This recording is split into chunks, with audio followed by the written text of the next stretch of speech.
जय श्री कृष्णा। राधे राधे। स्वागत है आपका हमारे चैनल पार्वती पनमोली में। आज हम सुनेंगे परवर्तनी एकादशी के व्रत पारण में वामन द्वादशी की बेहद पुण्य फलदायी व्रत कथा। भादव मास की शुक्ल द्वादशी तिथि को वामन द्वादशी के रूप में मनाया जाता है। वामन द्वादशी की आप सभी भक्तजनों को हार्दिक शुभकामनाएं। अगर आपने अभी तक चैनल को सब्सक्राइब नहीं किया तो प्लीज़ चैनल को लाइक शेयर एंड सब्सक्राइब कीजिए और कमेंट में जय श्री हरि अवश्य लिखिए। तो आइए सुनते हैं परवर्तनी एकादशी के व्रत पारण में वामन द्वादशी की बेहद पुण्य फलदायी व्रत कथा।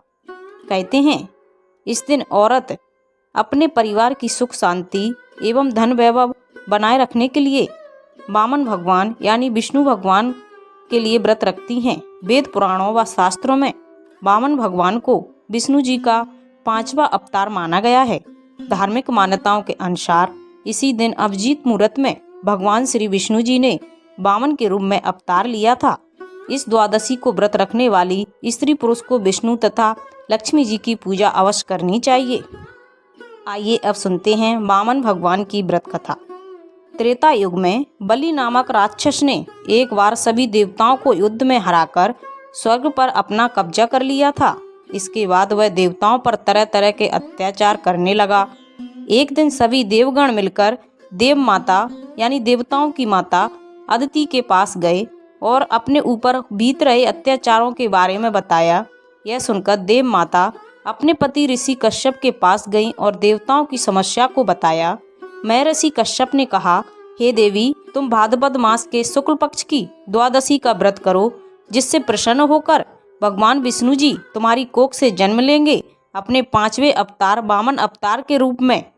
देव माता अदिति ने अपने पति महर्षि कश्यप की आज्ञा से विशेष अनुष्ठान किया और वामन द्वादशी का व्रत किया और उसके फलस्वरूप भगवान विष्णु ने वामन ब्रह्मचारी का रूप धारण कर राजा बलि के यहाँ आ गए।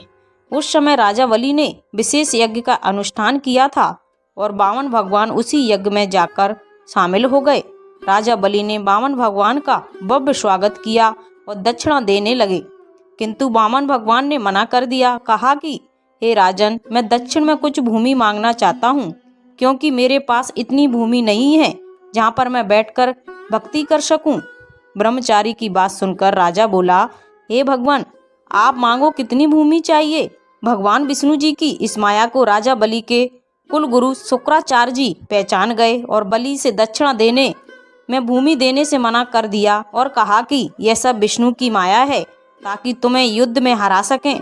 किंतु राजा बलि भक्त प्रहलाद के पुत्र होने के साथ साथ बड़े ही दयालु और दयावान थे। उसके द्वार से कोई खाली हाथ नहीं जाता था।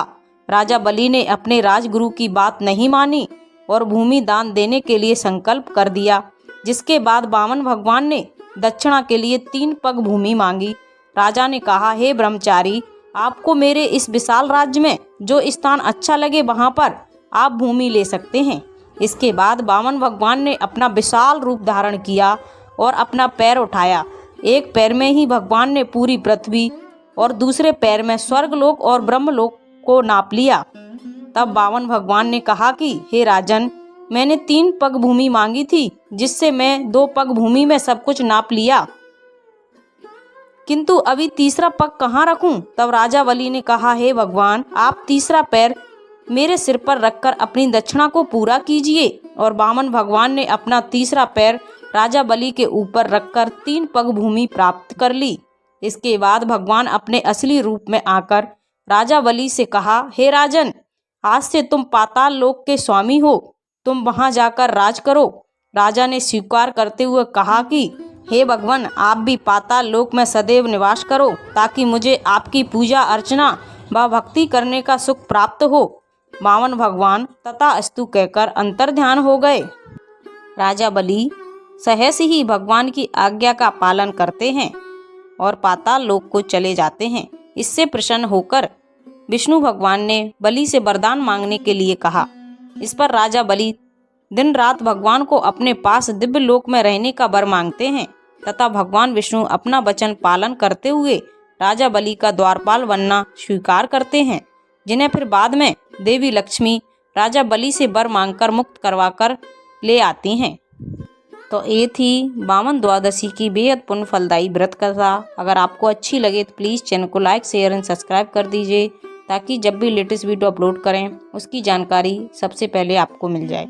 और इसी तरह की व्रत कथाओं को सुनने के लिए चैनल को अवश्य सब्सक्राइब कीजिए और ज़्यादा से ज़्यादा लोगों में शेयर कीजिए। Thank you.